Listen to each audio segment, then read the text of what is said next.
محمد صلی اللہ علیہ وسلم صلی اللہ علی محمد صلی اللہ علیہ وسلم صلی اللہ علی محمد صلی اللہ علیہ وسلم صلی اللہ علی محمد صلی اللہ علیہ وسلم.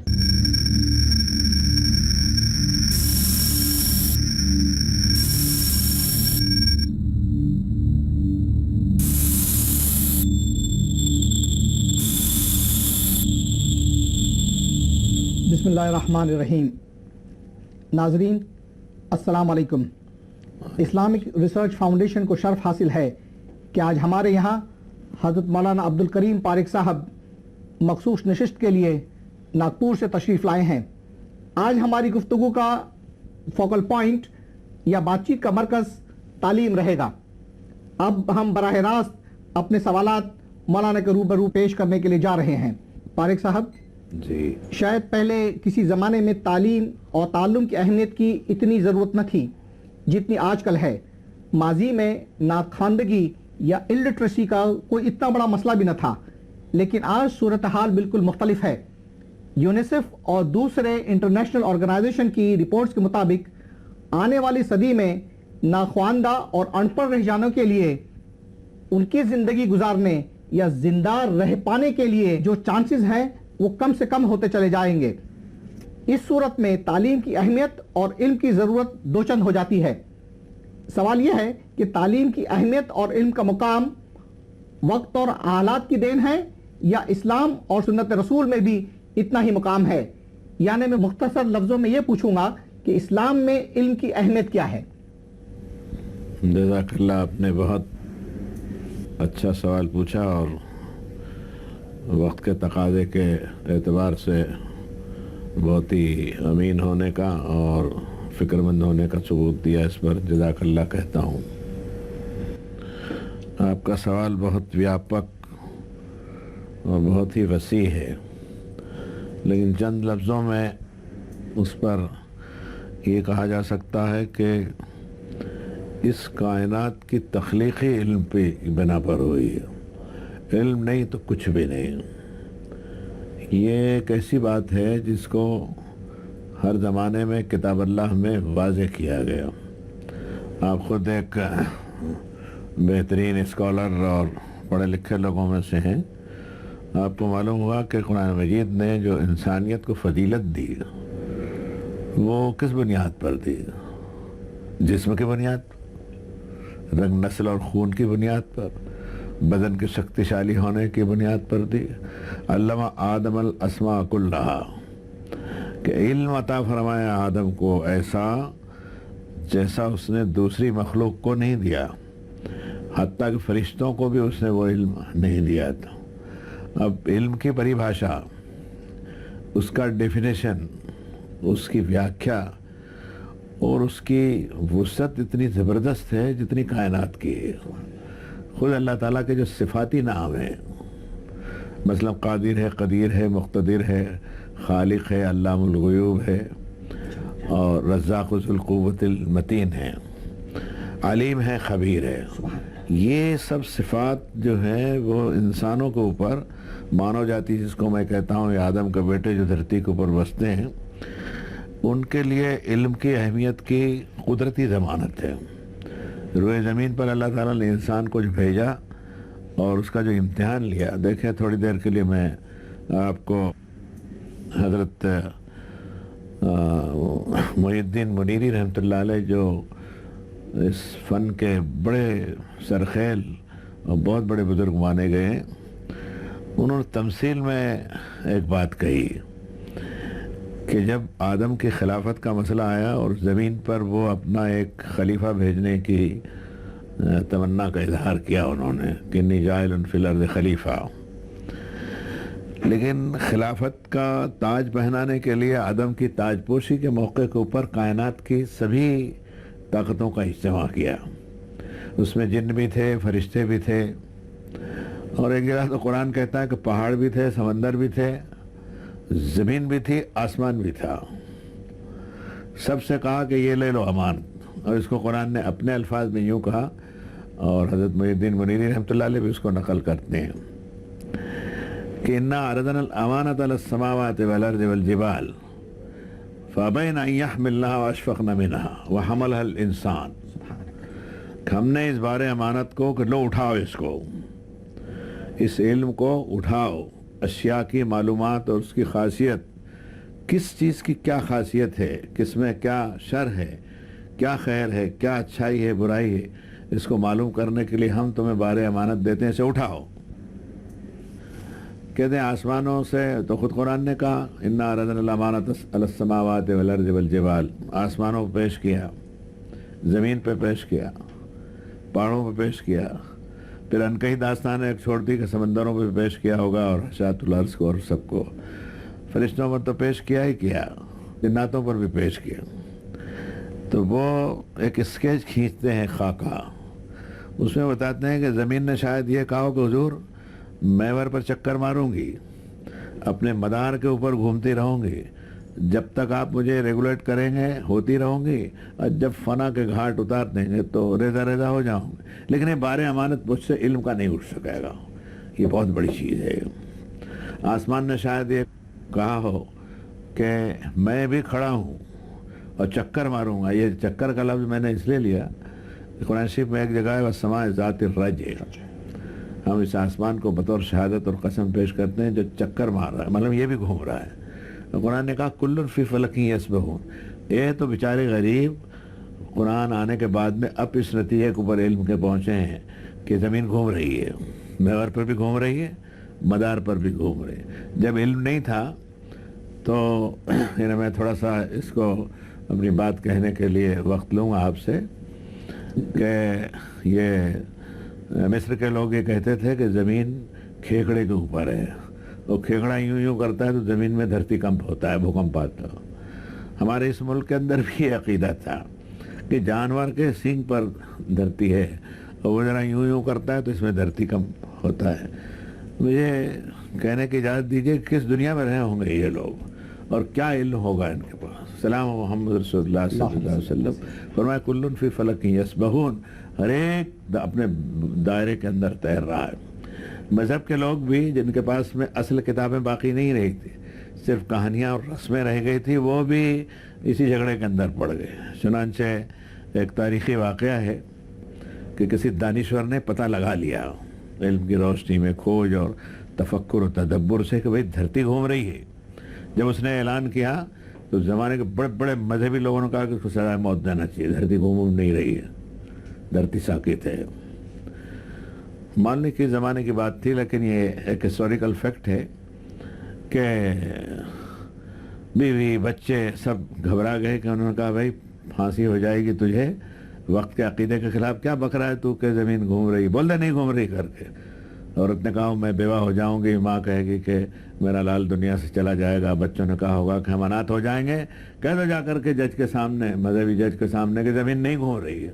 اب وہ بیچارہ گھبرایا ہے، انہوں کا علم کی ایسی تیسی، جب اتنا پریشان کر رہے ہیں تو وہ گیا اور جج کے سامنے اسے بول دیا، کہنے لگا صاحب میں توبہ کرتا ہوں، زمین نہیں گھوم رہی ہے۔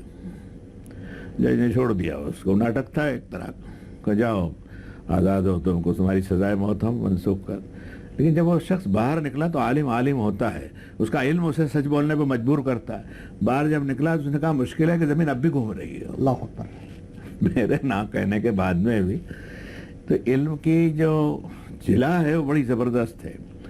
آدم نے اس منصب کو اٹھا لیا، اس پر وہ ایک تمثیل دیتے ہیں کہ مٹی کے ڈھیکلے سے پھٹی ہوئی آستین میں سے ایک ہاتھ نکلا، اور ان کا دے دو اس علم کو، لے لوں گا، سینے سے لگا لوں گا، اگر فیل ہوا تو مٹی میں ملا دیں گا، اور کیا ہونے والا ہے، اور کامیاب ہو جاؤں گا تو ساری کائنات کے اوپر میں افضل ہو جاؤں گا۔ اور اسی بات کو قرآن نے اپنے انداز میں کہا کہ لقد خلقنا الانسان فی احسن تقویم، انسان کو ہم نے خوبصورت سانچے میں ڈھال کر کے پیدا کیا ہے۔ حضرت تھانوی کے ترجمے کا عکس ہے، اور فرمایا کہ وَلَقَدْ كَرَّمْنَا بَنِي آدَمَ وَحَمَلْنَاهُمْ فِي الْبَرِّ وَالْبَحْرِ وَرَزَقْنَاهُم مِّنَ الطَّيِّبَاتِ وَفَضَّلْنَاهُمْ عَلَىٰ كَثِيرٍ مِّمَّنْ خَلَقْنَا تَفْضِيلًا. آدم کے بیٹوں کو جنگل جنگل میں، دریا دریا میں، پانی پانی میں، اور ہوا بھی ملا لیجئے، اس میں سواری دی ہے ہم نے اس کو. حملناہ فی البر والبحر، اور پاکیزہ چیزیں اس کو کھانے کے دی. اور فضلناہ علی کثیر ممن خلقنا تفضیلا، کہ اپنی بیشتر مخلوق کے اوپر اس کو فضیلت دی. یہ علم کی فضیلت. اب رہا انبیاء اور مرسلین کا معاملہ، جو زمین پر اللہ نے نسل آدم میں سے بھیجے، انہوں نے علم کی فضیلتیں بیان کی، علم کی ضرورت بیان کی. حتیٰ کہ خاتم الانبیاء حضرت محمد رسول اللہ صلی اللہ علیہ وسلم جب تشریف لائے تو سب سے پہلی وحی کون سی اتری؟ دنیا جانتی اقرا باسم ربک الذی خلق، خلق الانسان من علق، اقرا وربک الاکرم الذی علم بالقلم علم الانسان ما لم یعلم. پڑھو اپنے پروردگار کا نام لے کر، جس نے سرشٹی کی رچنا کی، جس نے تخلیق کی ابتدا کی. کوئی خالق میرے سوا نہیں تھا، میں نے بنایا سب کو. اور انسان کو لہو کی پٹکی سے، خون کے لوتھڑے سے بنایا، اور انسان کو قلم کے ذریعے وہ علم دیا جو جانتا نہیں تھا. میں نہیں سمجھتا کسی کلاسیکل لینگویج کا کسی درسے میں الحمدللہ خدا نے فضل فرمایا کہ میں جاننے والا ہوں. میں نے نہیں دیکھا کسی مذہبی کتاب کے اندر قلم کی اہمیت اس طرح بیان کی گئی ہو جس طرح قرآن. اچھا، قلم کیا ہے؟ ایک کاٹ کا ٹکڑا ہے، اس میں دھار نکال دی اور اس کو سیاہی میں رنگ میں ڈبو کر کے لکھنا شروع کیا. اس سے پہلے جب انسان اس مرتبے پہ نہیں پہنچتا تھا تو اپنے اس علم کو، قلم کو، اس نے بالوں کے اوپر اپنی انگلیوں سے لکیریں مار مار کر کے اس کو باقی رکھا ہے کہ لو ایسا کرو، یوں کرو، یہ 2 ہوئے، 3 ہوئے، 4 ہوئے. تو وہ علم آدم کو جو سکھایا گیا تھا پھوٹ پھوٹ کر کے اس کے اندر نکلنے لگا. اور پھر جیسے جیسے دور ہوتا رہا ترقی پذیر، تو 1400 برس پہلے حضرت محمد صلی اللہ علیہ وسلم کی تشریف آوری کے موقع پر قلم کا ذکر کیا. اس سے پہلے حضرت زکریہ کا اور حضرت مریم کا جو واقعہ ہے سورہ آل عمران میں، اس میں بھی ایک واقعہ پیش آیا تھا تاریخی. اس کی تفصیل ہم میں نہیں جائیں گے، آپ خود جانتے ہیں اس کو، کہ یلقون اقلامہم ایہم یکفل مریم، کہ اب کتاب لکھنے کے اپنے قلم کو پانی میں ڈال رہے تھے کہ کس کا قلم الٹا بہ کر کے آتا ہے. تو یہ ساری چیزیں لوح و قلم کی اور تختی کی اور اوراق کی اور ورق کی اور سنکیت کی اور اکشر کی اور اچارن کی اور شبد کی، اور ان شبدوں سے جو بھاشا زبان بنتی ہے اس کا ذکر قرآن مجید نے کیا اور کسی نے نہیں کیا. فرمایا نون والقلم وما یسطرون ما انت بنعمت ربک بمجنون. نون کو بلاؤ. نون کیا ہے؟ ارتھ چندرکا ہے، سنسکرت میں اس کو کہیں گے ہاف مون. ہاں، ہاف مون. اور اس میں ایک ٹم لگا دیا آپ نے تو نون ہو گیا. اور اس نون کا جو ٹم جو ہے اس کو نیچے لگا دیا تو بو ہو گیا، وہ انگریزی کا بی ہو گیا. اور نکال لیا تو سنسکرت کا ہو گیا، وہ یعنی اس کا کوئی اچارن سوائے ناک کے نہیں نکل سکتا. تو میں یہ کہنا چاہتا ہوں آپ کے اس وسیع سوال کے جواب میں کہ سلطان کائنات نے علم کو سب سے زیادہ اہمیت دی ہے، اور علم کی بنیاد پر ہی فضیلت. اور رہا سوال یہ کہ پہلے زمانے میں اتنا علم کافی تھا جس سے آدمی اپنا کام چلا لیتا تھا. پھر جیسے سواریوں کو لے لیجئے، میں اس میں مثال دینے میں مجبور ہوں کہ قدرت نے جب انسان اس منزل پر نہیں پہنچ سکتا تھا ترقی کی، تو اس نے اپنا فطری انتظام کر دیا. مثلا والخیل والبغال والحمیر لترکبوها وزینہ ویخلق ما لا تعلمون. گھوڑے، گدھے اور خچر، اونٹ، یہ تیری سواری ہے، اس کے پیٹھ پر چڑھ جا. لتستووا علی ظہورہ ثم تذکروا نعمت ربکم اذا استویتم علیہ وتقولوا سبحان الذی سخر لنا ھذا وما کنا لہ مقرنین وانا الی ربنا لمنقلبون. پیٹھ پر چڑھ جا اس کے، اس لیے کہ تو میرا خلیفہ ہے، تجھے میں ننگے پاؤں نہیں گھسیٹنا چاہتا. بیٹھ جا اس کی پیٹھ کے اوپر اور میرا ذکر کر اس میں میری نعمت کا، کہ اس سواری کو اس نے میرے قابو میں کر دیا. میری طاقت نہیں تھی، اس لیے کہ وہ سواری اس کے پاس میں وہی 4 پیر کے جو جانور تھے وہی سواری تھی جس کا میں نے ذکر کیا. لیکن آگے فرمایا کہ اور دوسرے سواریاں دے گا، یخلق ما لا تعلمون، جو ابھی تیرے علم میں نہیں ہے. علم جب بڑھے گا تو سواری آئے گی. چنانچہ آپ دیکھو آدم کا بیٹا اس وقت ہوائی سفر جو کرتا ہے، 6 مہینے اور 12 مہینے جو لوگ نہیں پہنچ سکتے تھے، 1 گھنٹے کے اندر فلائٹ کے اندر وہ پہنچ جاتے. تو علم میں بھی زمانے میں ترقی ہوتی رہے گی. مثلا علم نجوم کو لے لیجیے،